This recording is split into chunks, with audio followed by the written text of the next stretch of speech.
हमारा जहां, सच का जहां। वजीर आला केपी को 5 अक्टूबर तक किसी भी मुकदमे में गिरफ्तार न किया जाए। पेशावर हाई कोर्ट ने गुज़िश्ता समात का तहरीरी हुक्मनामा जारी कर दिया, जिसमें कहा गया है कि वजीर आला के खिलाफ विफाक और पंजाब में जितने मुकदमा दर्ज हैं, इनकी तफसील दरखास्त गुजार को फराहम की जाए। अगर किसी मुकदमे में गिरफ्तार करना हो तो अदालत को पहले आगाह किया जाए। वजीर आला एक सूबे चीफ एग्जीक्यूटिव है और अवाम ने मैंडेट दिया है। ये वजीर आला का बुनियादी हक है कि इन्हें मुकदमात से आगाह किया जाए और इन्हें तफसील फराहम की जाए।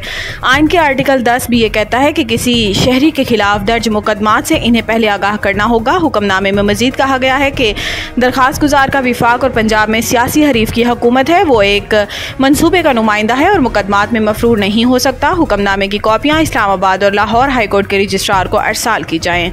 प्रोसीजर ऑर्डिनेंस कमेटी में मौजूदा चीफ जस्टिस की राय को अक़लियत से अक्सरियत में बदलने के लिए लाया गया। इन्होंने कहा कि ऑर्डिनेंस कमेटी में मौजूदा चीफ जस्टिस की राय को अक़लियत से अक्सरियत में बदलने के लिए लाया गया है। पीटीआई रहनुमा का कहना था कि मखसूस नशिस्तों के केस का तफसीली फैसला आने में जितनी ताख़ीर हो रही है, कन्फ्यूजन उतना ही बढ़ता जा रहा है। वाज़ेह रहे कि गुज़िश्ता रोज़ सदर मुमलिकत आसिफ अली जरदारी के दस्तखत के बाद प्रैक्टिस एंड प्रोसीजर ऑर्डिनेंस जारी कर दिया गया। प्रैक्टिस एंड प्रोसीजर एक्ट के सेक्शन 2 की ज़ेली शिक के 1 के मुताबिक practice and procedure act committee मुकदमात मुकर्रर करेगी। कमेटी चीफ जस्टिस, सीनियर तरीन जज और चीफ जस्टिस के नामजद जज पर मुश्तमिल होगी। ऑर्डिनेंस में प्रैक्टिस एंड प्रोसीजर एक्ट के सेक्शन 3 में तरमीम भी शामिल है, जिसके मुताबिक समाज से कबल मुफाद आमा की वजूहात देनी होंगी।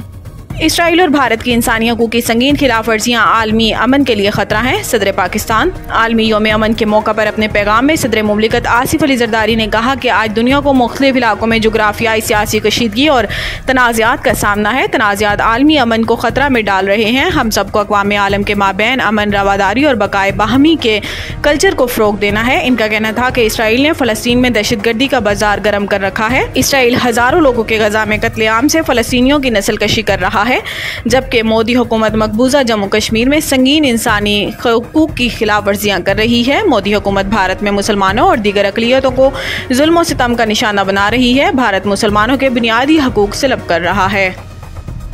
सरकारी मुलाजिम की बेवा को मिलने वाली नौकरी दूसरी शादी पर ख़त्म नहीं हो सकती। लाहौर हाई कोर्ट ने खातून जोया इस्लाम की अपील पर तहरीरी फैसला जारी कर दिया। जस्टिस चौधरी इकबाल की सरबराही में 2 रुकनी बेंच ने तहरीर किया। अपील कुनिंदा ने मौक़िफ़ इख्तियार किया था कि सरकारी मुलाजिम शोहर की वफ़ात के बाद नायब कासिद की नौकरी 2020 में मिली। शोहर इस्लाम की बेवा होने की वजह से सरकारी नौकरी मिली और 2021 में दूसरी शादी की, जिसकी बुनियाद पर नौकरी से बरतरफ कर दिया गया। अदालती फैसले के मुताबिक मुलाजिम शोहर की बेवा को मिलने वाली नौकरी दूसरी शादी पर ख़त्म नहीं हो सकती।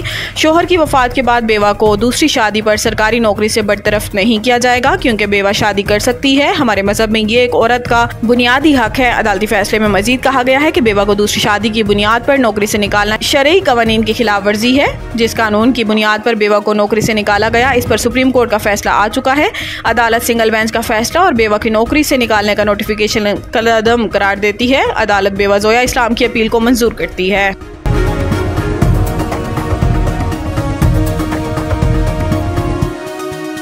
हमारा जहां, सच का जहां।